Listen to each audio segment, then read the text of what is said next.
శ్రీమాత్రే నమః. Jhansi trending shorts ఛానల్కు స్వాగతం. మీరు గనక మన ఛానల్ని మొదటిసారి చూస్తున్నట్లయితే ప్లీజ్ సబ్స్క్రైబ్ చేసుకోండి.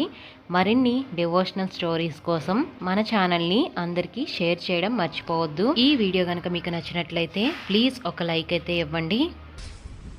అందులోనే పావులున్నాయి, అందులోనే రాక్షసులున్నారు. అంటే ఈ సంసారం అనేటటువంటి లంక అనబడేటటువంటి శరీరము సంసారమునందు ఉండి పరిభ్రమిస్తూ తాపమును పొందుతూ ఉంటుంది. దానివల్ల వచ్చేది ఏమిటంటే వేడి ఒకటే పుడుతూ ఉంటుంది. ఎప్పుడు సంసార భ్రమణ పరితాపోపశమనం అంటారు శంకరాచార్యుల వారు శివానంద లహరిలో. కాబట్టి బలేన విక్రమ్య మహోర్మిమాలినం నిపత్యతీరే చ మహోదధేస్తథా దదర్శలంకాం అమరావతి మివా. పైకి శ్లోకాన్ని చూస్తే రాక్షసులు కోరుకున్న అమరావతి పట్టణంలా లంక ఉంది. ఆంతరముగా చూస్తే అసలు సమస్తమైన కష్టాలు కాలంలో రావడం, కాలంలో పోవడం, షడూర్ములు షడ్వికారములు అన్నిటితో కూడినదై ఆ లంక ఉన్నది. దాన్ని దశగ్రీవుడైనటువంటి రావణుడు పరిపాలిస్తున్నాడు. ఇప్పుడు దాన్ని చూసి హనుమ అంటారు, ససాగరమానా దృశ్యం అతిక్రమ్య మహాబల త్రికూట శిఖరే లంకాం స్థితాం స్వస్థో దదర్శః. ఆయన 100 యోజనముల సముద్రాన్ని దాటి వెళ్ళి త్రికూటాచలం మీద, త్రికూటము యొక్క శిఖరము మీద ఉన్న లంకని చూస్తున్నారు. అంటే ఆయన లంకలో లేరు కదండి. లంకను చూడాలంటే లంక నుంచి వేరుగా ఉంటే కదా లంకను చూడటం. నేను ఈ మైకుని ఎప్పుడు చూస్తాను? మైక్ కన్నా నేను వేరుగా ఉంటాను. నేనే మైక్ అయిపోతే ఇంక నేను మైక్ నేను చూడను.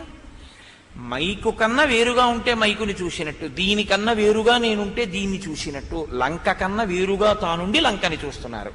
అంతే కదండి, వెళ్ళింది అందుకేగా, లంకను చూడడానికేగా. అంటే ఇంకా లంకలో ప్రవేశించలేదు బాహ్యార్థం. అంతరార్థం శరీరమును సాక్షిగా చూస్తున్నారు. చూసినప్పుడు లంక ఎక్కడుంది? 2 పర్వతాలు ఉన్నాయి ఇక్కడ, సువేలము త్రికూటాచలం. కానీ ఇది ఎక్కడుంటుందంటే లంకని విశ్వకర్మ త్రికూటాచలం మీద పెట్టాడు. ఎందుకు త్రికూటాచలం మీద పెట్టాలంటే మనకి ఉపనిషత్తులో ఒక మంత్రం ఉంది, పురత్రయే క్రీడతి జీవ తతశ్చుజాతం సకలం విచిత్రం అని. పురత్రయే క్రీడతి జీవ, ఇదే బాలా త్రిపుర సుందరీ తత్వం అంటారు దీన్ని. త్రిపుర సుందరి ఆవిడ, త్రిపురాంతకుడు ఆయన. త్రిపుర సుందరి త్రిపురాంతకులది అనాది నుంచి ఉన్న దాంపత్యం. అదొక గొప్ప శివతత్వం, చాలా ఆశ్చర్యకరమైన దాంపత్యం. ఆవిడ త్రిపుర సుందరి, ఆయన త్రిపురాంతకుడు. ఇప్పుడు ఇది త్రికూటాచలం మీద ఉంది. పురత్రయే క్రీడతి జీవ. ఈ జీవుడు ఏం చేస్తూ ఉంటాడంటే పురత్రయమునందు ఆడుకుంటుంటాడు ఎప్పుడు. ఏమిటి పురత్రయం అంటే? ఏమిటి త్రికూటాచలం అంటే? అంటే నేను ఇన్నేళ్లు బతికున్నాను, ఇన్ని రోజులు బతికున్నాను, నేను ఇన్ని చేశాను అంటాడు. కానీ యథార్థమునకు వాడు అనుభవించిన సుఖములన్నిటినీ కూడా 3 అవస్థల కింద విభాగం చేసేసింది శాస్త్రం. 4వ దాంట్లోకి వెళ్ళాడు అనుకోండి, తురియంలోకి వెళ్ళిపోయాడని గుర్తు. 4వ దాంట్లోకి వెడితే జ్ఞాని. 4వ దాంట్లోకి వెళ్ళడు. కోట్ల కోట్ల కోట్ల మంది ఈ 3 అవస్థల్లోనే తిరుగుతారు. ఏమిటి 3 అవస్థలు? ఇంద్రియములు లేచి జగత్తుతో తాదాత్మ్యత పొందితే జాగృత్. అంటే కన్ను పనిచేస్తోంది అనుకోండి, చూస్తుంది, చూసి ఆనందిస్తుంది, ఏదో చూస్తుంది, బాగుంది, చాలా బాగుందని ఓ ఉత్సాహపడిపోతుంది. చెవి లేచి ఉందనుకోండి, చెవి వింటూ ఉంటే ఎంత బాగుందో ఎంత బాగుందో అని సంతోషిస్తుంది. కొంతమంది జాగృతిలో ఉన్నట్టుండి స్వప్నంలో ఉంటారు. మీరు సభలోనే కొంతమందికి ఇలా పడిపోతుంటాయి కళ్ళు, అదేమిటో పురాణంలోనే బాగా పడిపోతుంటాయి కొంతమందికి. చిత్రం. అందుకని జాగృతి అంటే ఇంద్రియములు లేచి ఉండడం. లేచి ఉండి మీరు జగత్తును అనుభవిస్తే జాగృత్. ఇంద్రియములలో ఉన్న శక్తులన్నింటినీ మనసు మూట కట్టుకుని ఇంకా తను కొన్నిటిని సృష్టి చేసి చూపిస్తే స్వప్నం. కన్ను పనిచేయదు ఇంకా, ఎందుకని కన్ను బడలిపోయింది. కంటిలో ఉన్న శక్తిని మనసు పుచ్చేసుకుంటుంది. చెవి వినపడదు, చెవిలో ఉన్న శక్తిని మనసు తీసేసుకుంటుంది. మీరు ఇలా ముట్టుకుంటే తెలియదు, స్పర్శేంద్రియము యొక్క శక్తిని మనసు మూట కట్టుకుంటుంది. నాలుక మీదకి తీసుకొచ్చి తిరుపతి లడ్డు ముక్క పెట్టినా తెలియదు, దాని రుచిని చెప్పగలిగిన సామర్థ్యాన్ని మనసు లాగేసుకుంటుంది. ఇలా 5 ఇంద్రియముల యొక్క శక్తుల్ని మనసు మూట కట్టుకుని లాగేసుకుని ఆ మనసు ఏం చేస్తుందంటే కళని సృష్టిస్తుంది. అంటే జాగృతిలో తాను బాగా ఏది అనుభవించాడో దాన్నే స్వప్నంలో చూపిస్తుంది. లేకపోతే తను ఎప్పుడూ మనసుతో ఏది కోరుకుంటూ ఉంటాడో దాన్ని స్వప్నంలో చూపిస్తుంది. అందుకే గురువు ఎప్పుడు శిష్యుణ్ణి ఏమడుగుతారంటే, ఎక్కువ నీకు కళలు ఏమొస్తుంటాయి రా అని అడుగుతుంటారు. అంటే కళని బట్టి అతని మనస్సు ఎలా ఉంటుందో తెలిసిపోతుంది.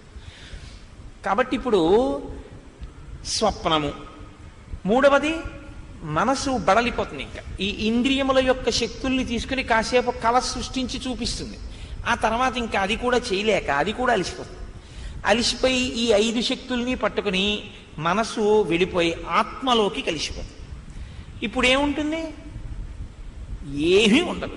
రమణ మహర్షి మాటల్లో చెప్పాలంటే, ఇంటి ముందు కుక్క ఉండి ఇంటి యజమాని నిద్రించినట్లున్నది సుషుప్తి అన్నారు ఆయన. ఎంత గొప్ప ఉపమానం అండి! మహానుభావుడు తురీయావస్థలో ఉన్నవారు కాబట్టి చెప్పారు ఆ మాట. ఇంటి ముందు కుక్క ఉండి ఇంటి యజమాని నిద్రించినట్టు. ఇంటి యజమానికి ఏమీ తెలియదు, గాఢ నిద్రలో ఉన్నాడు. ఇప్పుడు మీరు ఆ ఇంట్లోకి వెళ్ళినా ఎత్తుకుపోతున్నా ఆయన ఒంటి మీద ఉన్నవి తీసేస్తున్నా ఆయనకి తెలియదు. కానీ ఆ ఇంటి ముందు ఒక కుక్క తిరుగుతోంది. కుక్క తిరుగుతోంది కాబట్టి ఇంట్లోకి బయటికి కుక్క తిరుగుతోంది కాబట్టి ఇంట్లో ఎవరో ఉన్నారని గుర్తు. ఇంట్లో ఎవరు లేకపోయినా ఇంట్లో ఉన్నా యజమాని పనుపున తిరుగుతోంది కాబట్టి రక్షింపబడుతోందని గుర్తు, ఇంకా ఉందని గుర్తు. అది పాడుపడిపోయిందని గుర్తు ఏంటంటే అక్కడ ఇంకేం ఉండదు. ఊపిరి కుక్కలా తిరుగుతూ ఉంటుంది, లోపలికి బయటికి. ఈయన అక్కడ ఉన్నాడు, ఆత్మయందున్నాడు, ఏమీ తెలియవు. అందుకే మీరు చూడండి, ఆత్మగా ఉండిపోయాడు అనుకోండి సుఖం, అదే శాంతి. అందుకే మీరు చూడండి, ఏమిటో ఎంత ఇబ్బంది పడిపోయానోనండి, గాఢ నిద్ర పట్టానే ఇవ్వడండవు, ఎంత హాయిగా ఉందోనండి నిద్ర పట్టంటాడు. ఆ హాయి ఏమిటంటే ఆత్మగా నిలబడిపోవడం. కానీ అది మన ఎరుకలో ఉండదు. సుషుప్తి ఎరుక కాదు, మన చేత తెలియబడేది కాదు. నిద్రపోతామంటే ఆత్మ ఒక్కటే ఉంటుంది. తురీయం అంటే 4వ దశలో ఈ 3 దశల్ని చూస్తారు. తాను అలా నిలబడి ఈ శరీరము నిద్రపోతోందని, ఈ శరీరము కలకంటోందని, ఈ శరీరము లేచి ఉందని, దీని 3 అవస్థల్ని తాను చూస్తాడు. తాను చూసి 3 అవస్థల్ని చెప్తే 4వ అవస్థలో ఉన్నాడు. అందుకని తురీయములో ఉన్నవాడెవరో వాడు జ్ఞాని, ఆ స్థాయికి వెళ్ళగలిగినటువంటి వాడు. ఇప్పుడు స్వామి హనుమ అలా చూస్తున్నారు. పురత్రయే క్రీడతి యశ్చ జీవః తతస్తు జాతం సకలం విచిత్రం. ఈ 3 అవస్థల్లోనే సమస్త జీవకోటి తిరుగుతుంది. 4వ అవస్థలోకి కాని వెళ్ళావో నువ్వు జ్ఞాని అయిపోయావని గుర్తు. అలా కోట్ల మందిలో ఎవడో అంతర్ముఖుడైన వాడు సాధన చేత ఆ స్థితిని పొందుతాడు. ఆ స్థితిని పొందేశాడు అనుకోండి, అప్పుడు ఆయన ఆత్మగా అంతటా వ్యాపించినటువంటి ఒక్క ఆత్మ ఏదో అది తాను కాబట్టి ఎక్కడ ఏం జరుగుతుందో ఆయనకి తెలుస్తూ ఉంటుంది. అది విచిత్రం. సిద్ధులు శక్తులు అని మనకి లోకంలో ఒక మాట ఉంది. కొన్ని సిద్ధులు వస్తాయండి, బాగా భక్తిగా ఉంటే జ్ఞానం ఉంటే ఏదో కొన్ని సిద్ధులు వస్తాయండి అంటుంటారు. సిద్ధులు వస్తాయి అనుకుని సిద్ధుల కోసం వెంపర్లాడడం, సిద్ధుల్ని అస్తమానం ప్రకటించడం అత్యంత హీనాతిహీనమైనటువంటి ప్రక్రియ. నేను యథార్థం చెప్తున్నాను మీతో. ఎందుకో తెలుసా అండి, నేను శంకర భగవత్పాదుల కింకరుణ్ణి, నేను ఆయన్ని నమ్ముకున్నామండి. శంకర భగవత్పాదులు ఒక మాట చెప్తారు, దక్షిణామూర్తి స్తోత్రం చెప్తూ ఆఖరణ ఫలశ్రుతి చెప్తూ ఒక మాట చెప్పారు ఆయన. సర్వాత్మత్వమితి స్ఫుటీకృతమిదం యస్మాదముష్మిన్స్తవే తేనాశ్వ శ్రవణాత్ తదర్థమననాత్ ధ్యానాచ్చ సంకీర్తనాత్ సర్వాత్మత్వ విభూతి సహితం స్వాదీశ్వరత్వం స్వతః సిద్ధేత్తత్ పునరష్టదా పరిణతం చైశ్వర్యం అవ్యాహతం. కొన్ని సిద్ధులు వస్తాయి, సత్యం తెలుస్తాయి కొన్ని విషయాలు. కానీ మీరు వాటిని కానీ కోరుకున్నారనుకోండి, అవి మిగులుతాయి, మీ యొక్క జ్ఞానము నశించిపోతుంది. హీనాతిహీనమైన సాధకుడిగా నిలబడిపోతాడు. ఏమిటి నువ్వు సాధించేది దానివల్ల? ఏమీ ఉండదు. అది ఎటువంటిదో శంకరాచార్యులు వారు చెప్తే, సురేశ్వరాచార్యుల వారు అంటే మహానుభావుడు, శృంగేరి పీఠానికి మొట్టమొదటి పీఠాధిపతి ఆయన, మండనమిశ్వరుడు కదండి, సురేశ్వరులు అయ్యారు. సురేశ్వరుడు వార్తికం చేస్తూ దాని మీద భాష్యానికి వార్తికం చేస్తారు. వార్తికం చేస్తూ ఆయన ఒక ఉదాహరణ చెప్పారు దానికి. ఒక భార్య భర్త మంచి చలిగాలిలో వచ్చాడు, వేడిగా ఒక రొట్టె వేసి పెట్టబోయ్, ఎముకలు కొరికేస్తోందన్నాడు. భార్య వెళ్ళి పొయ్యి వెలిగించి రొట్టె వేస్తోంది. భర్తకి రొట్టె తయారు చేయడం ప్రధాన ప్రయోజనం. భర్తకి రొట్టె తయారు చేస్తున్నప్పుడు పొయ్యి యొక్క మంట వలన సెగ తగలడం అనుషంగిక ప్రయోజనం. సెగ తగులుతోంది, వెచ్చగా ఉంది కదా అని రొట్టెని పట్టించుకోలేదనుకోండి భార్య, మాడి మసి అయిపోతుంది రొట్టె, భర్త తినడానికి ఏమి ఉండదు. సిద్ధుల కోసం వెంపర్లాడిన వాడు తన రొట్టె తాను కాల్చుకున్నవాడు. సిద్ధుల్ని పక్కన పెట్టి తను తరించాలని ప్రయత్నించిన వాడు లోకాన్ని తరింపజేయగలిగిన సమర్థత యందు నిలబడినవాడు. అందుకే సిద్ధులు ప్రకటించడం అంత హేయమైన విషయం ఏదీ ఉండదు. తపస్సులు, జ్ఞానులు, మహాపురుషులు అటువంటి వాటి జోడికి వెళ్ళరు. శంకర భగవత్పాదుల మాటల్లో అయితే అది కాకి రెట్ట అన్నారు శంకరాచార్యులు వారు. ఇలా తుడిచేయమన్నారు అంతే. సిద్ధి కలిగితే, నీకొక కొత్త విషయం తెలిస్తే దాన్ని ప్రకటించవద్దు. కాకి పెంట దులిపినట్టు దులిపేసి ఈశ్వరుడి వైపుకు అడుగులు వేసి అని చెప్పారు. శాస్త్రాలు అలా మాట్లాడే ఉన్న యథార్థాలు అవి. కానీ ఇవాళ మనం ఏమిటంటే శాస్త్రం ఏం కోణంలో మాట్లాడిందో ఆ కోణంలో అర్థం చేసుకోగలిగినటువంటి స్థితిని మనం అందుకోగలిగితే మనం ఒక సత్యాన్ని ఎరుకలోకి తెచ్చుకున్న వాళ్ళం అవుతాం. కాబట్టి నేను రామాయణం చెప్తున్నాను సుమండి, ఆ విషయాన్ని మీరు గుర్తుంచుకోవాల్సి ఉంటుంది. నేనేం మాట్లాడుతున్నానంటే రామాయణం మాట్లాడుతున్నాను అంతే. కాబట్టి ఇప్పుడు ససాగరమానా దృశ్యం అతిక్రమ్య మహాబల త్రికూట శిఖరే లంకాం, 3 అవస్థలలో ఉండేటటువంటి లంకని ఆయన చూస్తున్నారు. అంటే ఎవడు ఎన్ని 180 ఏళ్ళు బతకనివ్వండి, 90 ఏళ్ళు బతకనివ్వండి, 96 ఏళ్ళు బతకనివ్వండి, ఏమిటి నువ్వు సాధించింది అని అడిగారు అనుకోండి, 4వ అవస్థలోకి వెళ్ళనంత కాలం వాడు జీవితంలో అనుభవించినవి 3 అవస్థలే. అది కుక్క అవచ్చు, పిల్లి అవచ్చు, పంది అవచ్చు, నక్క అవచ్చు, చీమ అవచ్చు, దోమ అవచ్చు, మనిషి అవచ్చు, ఎవరైనా కావచ్చు. వాళ్ళు అనుభవించింది మాత్రం 3 అవస్థల యందు తిరుగుతాడు. ఈ 3 అవస్థల్లో తిరిగేటటువంటివన్నీ కూడా శరీరముతో తాదాత్మ్యత చెంది ఇదే నేనన్న జీవులు. ఇది నేను కాదన్నవాడెవడో వాడు 4వ అవస్థ వైపుకి అడుగులు మొదలు పెట్టాడని గుర్తు. ఆ సాధన మొదలైతే ఇప్పుడు కాకపోతే ఎప్పుడప్పుడు ఫలిస్తుంది.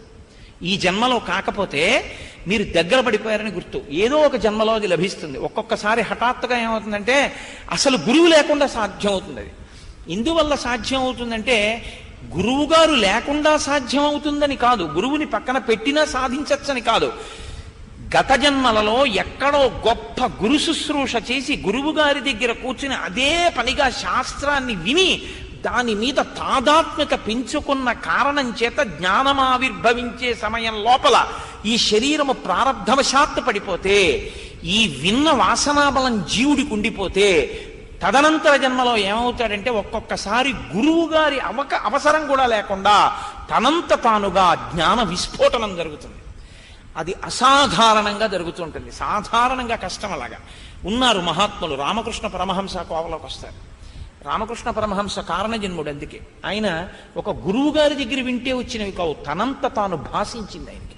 ఆయన అలా పొందారంతే. అందుకే ఆయన అలా సమాధి పొందేవారు, ఆయన అలా దర్శనం చేసేవారు, ఆయన అలా మాట్లాడేవారు. ఆయనకి ఇలా చూస్తున్నట్టు ఉండేవారు. కానీ ఆయన చూపు ఎప్పుడూ కూడా మీరు ఆలోచిస్తున్నది ఏమిటో ఆయనకి తెలుసు. పరమహంసకి ఎలా తెలుస్తుందండి అలాగా? అది పరమహంస అంటే. పరమహంస అంటే జగత్తుని, బ్రహ్మమును వేరు చేసేస్తాడు. వేరు చేసేసి బ్రహ్మముగా తాను నిలబడతాడు. అప్పుడు అందరిలో ఉన్నది బ్రహ్మమే కదండి. అందరిలో ఉన్న బ్రహ్మములో తాను అయిపోయినప్పుడు మీలో ఉన్నది నాకు తెలియదండి, తెలిసిపోతుంది అంతే. కాబట్టి ఇప్పుడు తెలుస్తుంది. ఎందుకు తెలుస్తుంది అంటే తాను బ్రహ్మముగా నిలబడినప్పుడు లభించేటటువంటి అనుషంగిక ప్రయోజనంగా తెలుస్తుంది అది. అందుకే మహాత్ముల జీవితాల్లో ఇలాంటి సందర్భాలు ఉంటాయి. కానీ దాన్ని ఈశ్వరాభిముఖం చేస్తారు తప్ప అన్య ప్రయోజనానికి వాడరు. రామకృష్ణ పరమహంస కలకత్తా కాళికాదేవి ఆలయంలో కూర్చుని ఉంటే మహారాణి వచ్చింది ఒకసారి. వచ్చి ఆయన ఎప్పుడు ఏదో పాట పాడుతుండేవారు, సంతోషంగా అర్చకత్వం చేసేవారు. పాట పాడుతున్నారు, ఆవిడ పువ్వులు కడుతోంది, కాళికాదేవి దండ కడుతోంది. పాట పాడుతున్న పరమహంస ఒక్కసారి కుర్చీ మించి కిందకి దూకి రాణిని లాగి లెంపకాయ కొట్టారు.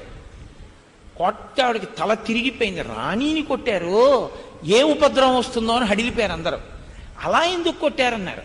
ఆయన కోపంతో ఊగిపోతూ అన్నారు, అమ్మకి దండ కడుతున్నావు, అమ్మకి దండ కట్టేటప్పుడు ఇది అమ్మ మెడలో వేస్తే ఎంత పొడుగు వస్తుందో, పువ్వులు దగ్గరగా ఉన్నాయా, దీని మీద ఉందా దృష్టి?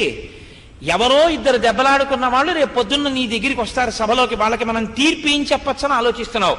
తీర్పు గురించి ఆలోచిస్తామే, దండ కట్టేటప్పుడు దండ గురించి ఆలోచించకుండా అమ్మవారి దండ గురించి అందుకు కొట్టానన్నారు. ఆవిడ కాళ్ళ మీద పడింది. మహానుభావ, ఎంత గొప్ప మాట చెప్పినా బుద్ధి మార్చారయ్యా. శరీరంతో చేయడం కాదు, మనసుని కూడా అక్కడ పెట్టడం నేర్పారని. వాళ్ళు కారణజన్ములు, భగవాన్ రమణులకి గురువు లేరు.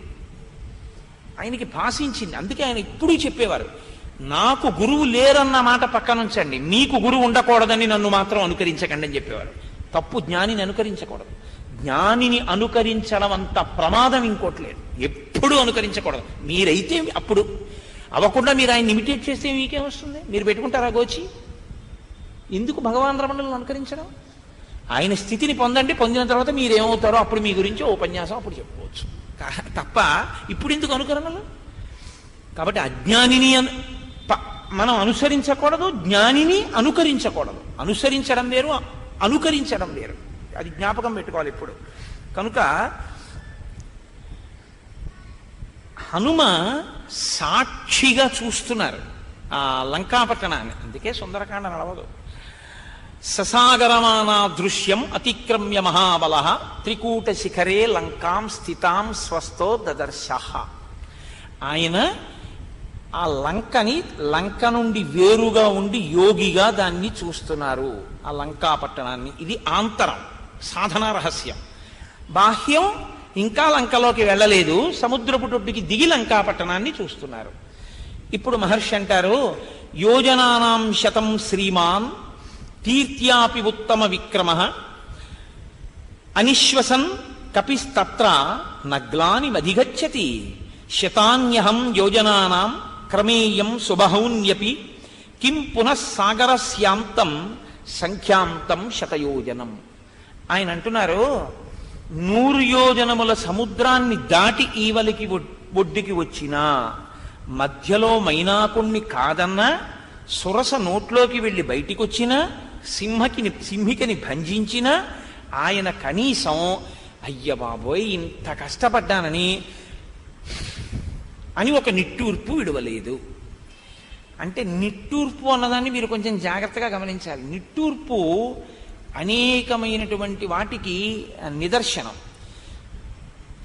అమ్మయ్యా బయటపడ్డానరా బాబు, ఎలాగో అలాగా అనుకున్నా అనుకోండి అంటాడు. లేదు ఇది ఇంక అయ్యే పని అనుకున్నాడు అనుకోండి అంటాడు. అది మీ మనస్సు చేసేసుకున్న నిర్ణయాన్ని వ్యక్తం చేస్తుంది. ఆయన అలా అనలేదు అంటే ఆయన అమ్మయ్యా ముందు ప్రయాణం అయిపోయింది అని ఆయన అనలేదు అంటే ఆయనకు అది శ్రమ అనిపించలేదు. అనిపించకపోతే ఒక ఎత్తు. ఇప్పుడు ఆయన అంటున్నారు, ఇలాంటి 100 ఎన్నైనా గడచి వస్తారు, ఇది పెద్ద లెక్క అన్నారు వెనక్కి తిరిగి. దీనికి 100 యోజనాలను పేరా? ఇలాంటి 100 ఎన్నైనా దాటి వస్తానన్నారు ఆయన. ఇది బాహ్యంలో ఆయన యొక్క పరాక్రమం. అది మీరు సంతోషించవలసిన విషయం. అది పొగట్టా కాదు, తనని గురించిన స్తోత్రం కాదు. అది ఆయన శాప విమోచనమైన తర్వాత పొందినటువంటి గొప్ప స్థితి. నేను రామకార్యం మీద ఇలాంటివి ఎన్నైనా దాటొస్తాను, కాబట్టి సీతామాత దర్శనం కూడా చెయ్యగలను, పట్టుదల నిలబడుతోంది. ఇంకా అదే సంతోషంతో ఉన్నారు. కాదు, ఆంతరంగా ఏమిటో తెలుసా అండి? ఈశ్వర కార్యానికి వెళ్ళేటప్పుడు కానీ, ఈశ్వర కార్యం అయిన తరువాత కానీ మీరు ప్రహృష్టవదన శ్రీమా ఎంతో సంతోషంతో వెళ్ళిపోవాలి తప్ప బడలిపోయినట్టు, ఏదో కష్టపడి పూర్తి చేసినట్టు అలా బరువుగా ఉండి వెళ్ళకూడదు. చాలా సంతోషంగా వెళ్ళాలి. ఇవాళ ఈశ్వర కార్యం పూర్తి చేశాం, అబ్బబ్బా ఎంత సంతోషంగా ఉందండి అని ఆనందంగా వెళ్ళగలగాలి. అలా వెళ్ళగలిగితే మీకు ఆ పని యందు పూనిక నిలబడింది అని గుర్తు. సమధికోత్సాహము అంటారు చూసారా, అటువంటి ఉత్సాహంతో మీరున్నారు అని. ఇప్పుడు ఆయన ఇంకా లంకాపట్టణం దాకా వెళ్లకుండా ముందు ఆ వనములలో ఒకసారి తిరిగారు. షద్వలాని చ నీలాని గంధవంతి వనాని చ గండవంతి చ మధ్యేన జగామ నగవంతి చ. అక్కడ గొప్ప పచ్చగడ్డి బీళ్లున్నాయి. ఆ పచ్చగడ్డి మైదానాల్లో తిరిగారు. చక్కటి రంగుతో సుగంధం వాటి నుంచి వస్తోంది. అంటే ఎవరు పెడతారు అక్కడికి? వెళ్ళేవాళ్ళు ఎవరు లేరు. అందుకని ఆ చెట్లకి ఉన్నటువంటి పువ్వుల నుంచి వస్తున్నటువంటి సువాసనలతో కూడుకున్నదై మధ్యలో పెద్ద పెద్ద శిలలతో కూడుకున్నదైనటువంటి ఆ లంకాపట్టణము బయట ఉన్నటువంటి వనముల యందు స్వామి విహరిస్తున్నారు. ఎంత ప్రత్యక్ష ప్రసారం చేస్తారో శాబ్దికంగా. సుందరకాండ చదివేటప్పుడు మహర్షి శ్లోకంతో పాటు మిమ్మల్ని కూడా తీసుకెళ్ళిపోతారు. మీరు చూడండి, ప్రయాణము అని ఒకటి ఉంటుంది. ప్రయాణమునందు ఉండే లక్షణం ఏంటంటే మీకు విశ్వాసము ఉండాలి. దాని యందు అలా మీరు బరువుని న్యాసం చేసేయగలిగితే చాలు. ఇప్పుడు ఏదో నేను ఇక్కడి నుంచి కాకినాడ వెళ్ళిపోదాం అనుకున్న రోజున విజయవాడ ఎక్కి వెళ్ళి రత్నాచల్ ఎక్స్ప్రెస్ ఎక్కాను అనుకోండి. ఎక్కి నేను కూర్చోవాలి, ఇది రత్నాచల్ ఎక్స్ప్రెస్ అని చూసుకుని కూర్చుంటే చాలు.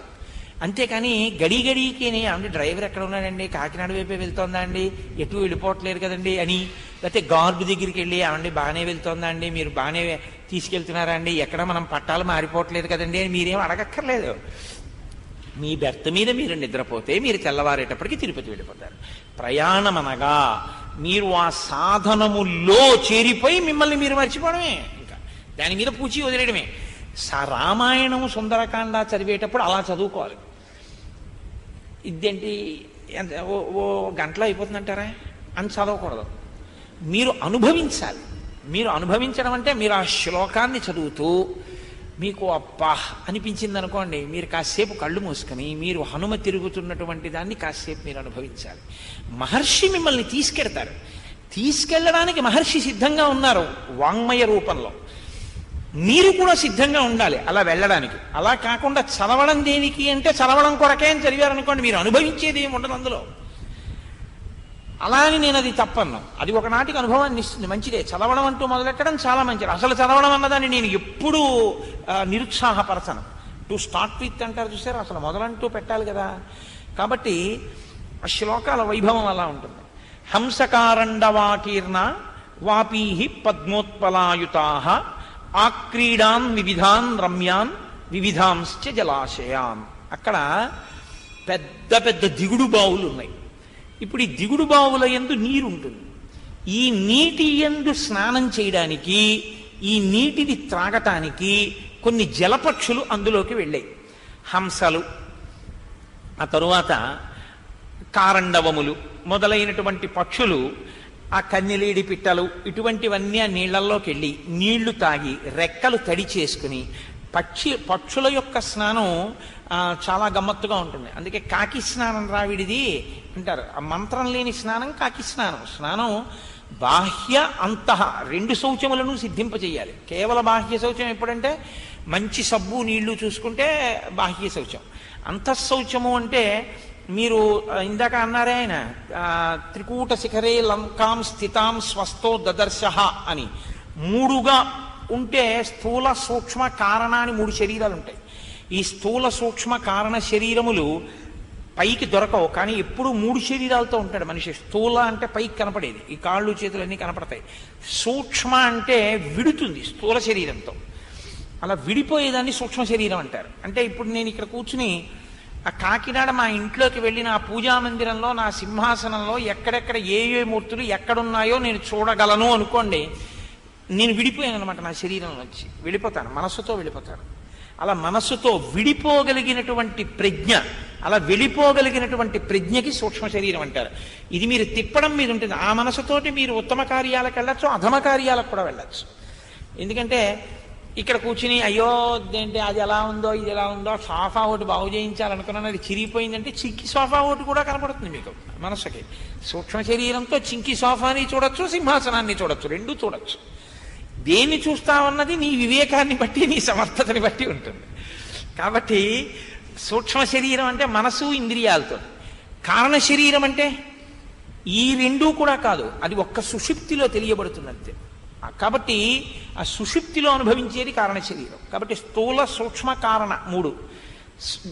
జాగృత్ స్వప్న సుషుప్తి 3 అవస్థలు, మూడిటితో తిరిగే వీటన్నిటినీ చూడడం 3 కాలముల యందు ఎప్పుడు ఉండేది. భూత భవిష్యత్ వర్తమాన, ఇప్పుడుంది, కొన్నాళ్ళు ఉంటుంది, కొన్నాళ్ళు ఉంది. ఈ 3 మీద తిరిగేవన్నీ త్రిపుర సుందరీ తత్వం. ఇదే త్రికూటాచలం మీద ఉన్న లంక. కాబట్టి ఇప్పుడు అక్కడే ఉన్నాయి, దిగుడు బావులు ఉన్నాయి. దిగుడు బావుల్లోకి ఏమి వెళ్ళాయి? పక్షులు వెళ్ళాయి. ఇంతకీ ఎందుకు వచ్చాను ఆ విషయానికి? స్నానం, కాకి స్నానం చెయ్యవద్దు అంటే స్థూల శరీరమునకు కలిగినటువంటి తాప నివారణ జరగాలి, సూక్ష్మ శరీరమునకు తాప నివారణ జరగాలి, కారణ శరీరమునకు తాప నివారణ జరగాలి. 3 తాపములు నివారణ అయితే కానీ మీ మనసు నిలబడదు ఈశ్వరుడి దగ్గర. అందుకని 3 మాటలు ఆచమనం చేయాలి.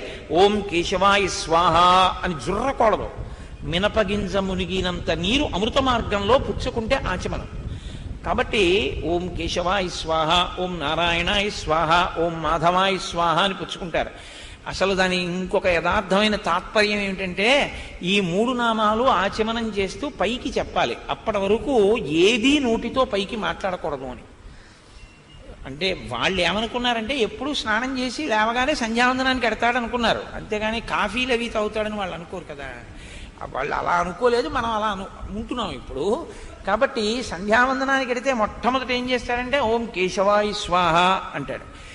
మీరు చూడండి, కేశవ అన్నప్పుడు కే కే కే అన్నప్పుడు నాలుక ఇలా కొద్దిగా మడత పడుతుంది. కే కే అంటే పట్టుకుని, నా నా అన్నారనుకోండి కంఠం దగ్గర నుంచి వస్తుంది శబ్దం. మా మా అన్నారనుకోండి పెదవుల నుంచి వస్తుంది శబ్దం. శబ్దము 3 చోట్ల నుంచి వస్తుంది. ఈ 3 చోట్ల నుంచి వచ్చేటప్పుడు స్వరపేటిక మీదుగా వెడుతుంది. ఈ స్వరపేటిక బడలిపోతుంది. అది బడలిపోయి పొడి ఆరిపోయింది అనుకోండి, శబ్దములు రావడం కష్టం. దాన్ని మీరు లేస్తూనే చాలా తడిపేసిన, చాలా ఎండగట్టేసిన దాని శక్తి క్షీణిస్తుంది. దాని శక్తి చాలా గొప్పగా ఉండాలంటే లూబ్రికేషన్ అంటారు చూసారా, కొద్దిగా నూనె వేస్తారు. అలా రాత్రి పడుకుని లేచిన తర్వాత ఆచమనం అని మినపగింజ ములిగినంత నీరు పుచ్చుకుంటూ కే అన్నారనుకోండి అక్కడికి వెళ్ళి తడుపుతుంది. నా అన్నారనుకోండి అక్కడికి వెళ్ళి తడుపుతుంది. మా అన్నారనుకోండి అక్కడికి వెళ్ళి తడుపుతుంది. ఈ 3 రకాలుగానే అక్షరాలు పుట్టాలి. అందుకని విష్ణు సహస్రంలో అన్ని నామాలున్నా ఆచమనానికి ఈ 3 నామాలే పుచ్చుకున్నారు. అదే కారణం. శబ్దము ఉత్పత్తి అయ్యే చోట లూబ్రికేట్ చేస్తారు. లూబ్రికేట్ చేయడం అంటే తైలము చేత యంత్రాన్ని తడిపి పరిగెత్తించినట్టు. అంతా ఏదో తైలాభిషేకం చేయరు కదా, దానికి చిన్న చుక్క చుక్క వేస్తారు తిప్పుతూ. అలా కంఠంలో శబ్దం ఎక్కడ పుట్టిందో మనిషే మాట్లాడగలడు, మాట చేత తరించగలడు. ఆ మాట పోగొట్టుకోకుండా ఉండడానికి ముందు మాట పుట్టిన స్థానాన్ని రక్షించుకుంటారు లేవగానే. అది కూడా భగవన్నామంతో రక్షిస్తారు తప్ప మామూలుగా ఏదో నీళ్లు పోయడం, నిప్పులు పోయడం ఇలా పిచ్చ పనులు చేయరు. సనాతన ధర్మం అలా చెప్పింది, అలా బతకమని చెప్పింది అంతే. ఈశ్వరాభిముఖుడవై బ్రతుకు అని చెప్పింది. సరే, అందుకని ఇప్పుడు మహర్షి అంటున్నారు హంసకారండవాకీర్ణ వాపీహి పద్మోత్పలాయుతాహ. ఆ జలపక్షులన్నీ కూడా ఆ దిగుడు బావులలోకి వెళ్ళి తడిసి వస్తున్నాయి. ఆ పక్షులతో ఆ వనములన్నీ కూడా శోభిల్లి ఉన్నాయి. ఆ క్రీడాన్ వివిధాన్ రమ్యాన్ వివిధాంశ్చ జలాశయాన్. అక్కడ రమ్యమైనటువంటివి, అన్ని ఋతువులలో ఉండేటటువంటివి అనేకమైనటువంటి పుష్పములు మొదలైనవి ఆ వనములలో కనపడుతున్నాయి. సంతతాన్ వివిధైర్వృక్షై సర్వర్తు ఫలపుష్పితై ఉద్యానాని చ రమ్యాణి దదర్శ కపికుంజర. ఎంతంత పెద్ద పెద్ద మాటలు వేసేస్తారో మహర్షి. సంతతాన్ వివిధైర్వృక్షై, అక్కడ అనేకమైన చెట్లున్నాయి. ఏం చేస్తాయి? సర్వర్తు ఫలపుష్పితై, అన్ని ఋతువులలో రావలసినటువంటి పళ్ళని పువ్వుల్ని కాస్తాయి, పూస్తాయి. ఉద్యానాని చ రమ్యాణి, అక్కడ ఉన్న ఉద్యానవనములు చాలా రమ్యంగా ఉన్నాయి. దదర్శ కపికుంజర, వాటిని ఏం చేస్తున్నారు హనుమ? చూస్తున్నారు. ఇది ఒక చిత్రమైన మాట. కపి అన్నా చాలు, కుంజరం అన్నా చాలు. కపికుంజర అన్నారు. కుంజరం అంటే ఏనుగు, కపికుంజర. కపి అంటే కోతి. ఏనుగు తన శరీరం వలన తాను చాలా బరువైనటువంటి ప్రాణి. లోకంలో ఏనుగంత బరువైన ప్రాణి ఇంకోటి లేదు. అందుకే ఏనుగు భూమికి చాలా తక్కువ ఎత్తి ఎగరగలదు. ఏనుగుని ఎగరమన్నారు అనుకోండి, అది ఏమి ఎగురుతుంది? అది ఎగరదు. ఎందుకంటే దాని ఒళ్ళే దానికి బరువు. ఎప్పుడు ఎగిరేది, ఎప్పుడు తిరుగుతుండేది కోతి. కోతి ఎప్పుడూ ఒక చోట ఉండదు. జ్ఞాని ఒక చోట ఉండడాన్ని ఇష్టపడ్డం, లేదా ఇంకో చోటికి అసలు వెళ్ళడాన్ని ఇష్టపడ్డం. తనున్నది అన్నీ అంటాడు, లేదా ఎప్పుడు తిరుగుతూ ఉంటారు. ఎందుకు తిరుగుతారో తెలుసా అండి? అలా తిరగకపోతే సంఘం వస్తుంది. సంఘము రాకుండా ఉండాలంటే సన్యాసి తిరుగుతూనే ఉండమని చెప్పింది శాస్త్రం.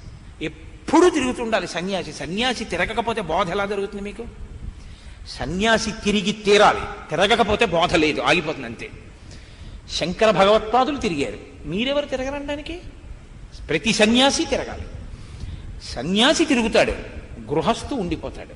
బ్రహ్మచారికి కట్టుబాటు ఉంది, వానప్రస్థుకి కట్టుబాటు ఉంది, గృహస్థుకి కట్టుబాటు ఉంది, సన్యాసికి కట్టుబాటు లేదు, తిరుగుతాడు. అందుకే శంకర భగవత్పాదులు ఈ 3 ఆశ్రమాలు పుచ్చుకోలేదు. బ్రహ్మచర్యంలో ఉండిపోయి బోధ చేయలేదు, గృహస్థుగా ఉండి బోధ చేయలేదు, వానప్రస్థుగా బోధ చేయలేదు, సన్యాసిగా బోధ చేశారు. ఎందుకో తెలుసా అండి? సన్యాసికి ధర్మం అవుతుంది తిరగడం. తిరగచ్చు సన్యాసి తప్ప, గృహస్థల ఇష్టం వచ్చినట్టు తిరగకూడదు. తన భార్యా బిడ్డలు, తన వ్యవహారం అవి తను చూసుకుంటూ ఉండాలి. ఒక ఆశ్రమంలో ఉండి ఇంకో ఆశ్రమంలో ఉన్నట్టు బతకూడదు. అంటే నువ్వు 42 రోజులు ఎందుకు తిరుగుతున్నావు గుంటూరులో అని అనక్కర్లేదు. అంటే నేను ఎప్పుడో ఒక్కసారి వచ్చానంతే, నేను ఇదే పనిగా అస్తమానం తిరుగుతుంటాను అనుకోకండి. కాబట్టి ఎందుకు అంటున్నానంటే, ఇవాళ అలా ఇంటికి తేడగలిగిన వాళ్ళు ఉన్నారు సభలో, అందుకని ముందు జాగ్రత్త చర్యగా ఆ మాట చెప్తున్నాను. కాబట్టి హంసకారండవాకీర్ణ వాపీహి పద్మోత్పలాయుతా ఆక్రీడాన్ వివిధాన్ రమ్యాన్ వివిధాంశ్చ జలాశయాన్ సంతతాన్ వివిధైర్వృక్షై సర్వత్తు ఫలపుష్పితై ఉద్యానాని చ రమ్యాణి దదర్శ కపికుంజర. ఎగరలేని ఏనుగు, తిరగగలిగిన కోతి, తాను బ్రహ్మమును అనుభవించి ఆ బ్రహ్మమును చెప్పడానికి వచ్చిన మహర్షి స్వరూపుడైన ఇవాళ హనుమ. ఆయన సుందరకాండలో ఇలా ఉండకపోతే మీకు నాకు ఈ సాధనా రహస్యాలు అవగతం కావు. కథారూపంగా మధురమైన కథలో సాధనా రహస్యాన్ని దాచి చెప్తున్నారు హనుమ. కాబట్టి ఇదే మీరు బాహ్యంలో చూశారనుకోండి, అసలు తాపమును కలిగించేవి ఇక్కడే ఉంటాయి, తాపోపశాంతిని కల్పించేవి ఇక్కడే ఉంటాయి, అంతే తేడా. లడ్డూ తినాలి, ఓ కోరిక పుట్టింది, అమ్మ బాబో లడ్డూ తినాలి లడ్డూ తినాలి లడ్డూ తినాలి, తపించిపోయాడు. ఇప్పుడు లడ్డూ తినాలన్న కోరిక ఎక్కడ పుట్టింది? ఇక్కడ పుట్టింది. లడ్డూ తినేశాను, ఈ తృప్తి ఎక్కడ తీరింది? ఇక్కడే తీరింది. లడ్డూ ఇలా పట్టుకున్నారనుకోండి తీరిపోతుందా? ఇలా నాలుక దగ్గర పెట్టారనుకోండి తీరిపోతుందా? నాలుక మీద పెట్టి నవిలి మింగేసి మంచినీళ్ళు తాగేశారనుకోండి లడ్డూ తినేశారు. తృప్తి ఇక్కడే, తాపము ఇక్కడే, దిగుడు బావి ఇక్కడే, ఇక్కడే ఉద్యానవనం. కోరిక పుట్టేది ఇక్కడే, ఆ పళ్ళు తినేది ఇక్కడే. బత్తాయి పళ్ళు బయట ఉండవు, ఇక్కడే ఉంటాయి తినాలన్న పిచ్చి. యాపిల్ పండు బయట ఉండదు, ఇక్కడే ఉంటుంది యాపిల్ పండు తినాలన్న కోరిక. విశ్వందర్పణ దృశ్యమానగరీ తుల్యం నిజాంతర్గతం, నీలోనే ఉంది విశ్వమంతా అన్నారు శంకర భగవత్పాదులు. కాబట్టి సంతతాన్ వివిధైర్వృక్షై సర్వత్తు ఫలపుష్పితై ఉద్యానాని చ రమ్యాని దదర్శ కపికుంజర. సీతాపహరణార్థేన రావణేన సురక్షితాం సమంతాద్విచరద్భిశ్చ రాక్షసైరుగ్రదన్విభిః. సీతాపహరణార్థేన రావణేన సురక్షితాం. రావణుడికి అసలు మామూలుగానే భయం ఎక్కువ. ఎందుకని అంటే తెల్లవారు లేస్తే ఎవరి మీద యుద్ధానికి వెళ్ళాలని వెడుతుంటాడు, కారణం ఉండదు, కారణం లేకుండా యుద్ధం చేస్తుంటాడు అందరి మీద, ఒంటి పొగరం. ఇప్పుడు అతనికి మరీ భయం, ఎందుకని సీతమ్మను అపహరించి తెచ్చాడు. సీతమ్మను అపహరించి తెచ్చినవాడు సీతమ్మతో ఏమని చెప్తుంటాడు? రాముడెంతటి వాడంటాడు. రాముడెంతటి వాడన్నవాడు రాముడు ఉండగా ఎందుకు తేలేదు? ఇదే ఆవిడ అడిగింది. అడిగిందని కోపం వచ్చింది. లోకంలో మాట ఉంది, కోపం శేషేన పూరయేత్. నువ్వు జవాబు చెప్పలేకపోయినప్పుడు కోపడిపోతే సరిపోతుంది అంతే. కాబట్టి తను జవాబు చెప్పలేకపోయినప్పుడు తాను ధర్మంలో లేనని తెలుసుకుని క్షమార్పణ చెప్పి దిద్దుకున్నవాడు మహాత్ముడు, కోప్పడి తప్పుకున్నవాడు దురాత్ముడు, అంతే తేడా కదండి. కాబట్టి ఇప్పుడు రావణుడు ఏం చేస్తుంటాడంటే, సీతమ్మ దగ్గరికి వెళ్ళినప్పుడల్లా రాముడు నరుడు, ఆయనేం వస్తాడు, రాలేడంటాడు. తను లోపల ఏమనుకుంటాడంటే సీతమ్మని తెచ్చాను కాబట్టి వచ్చేస్తాడు, ఖాయంగా వస్తాడు. సముద్రం ఏంటి, ఏదైనా దాటిచ్చేస్తాడు ఆయన. ఎప్పుడు వస్తాడు మనకి తెలుస్తుంది ఏంటి, ఎప్పుడు వస్తాడు? పంపించాడు 80 గూఢచారుల్ని, కానీ వాళ్ళు ఏం పట్టుకోలేరు, వచ్చేస్తాడు రాముడు.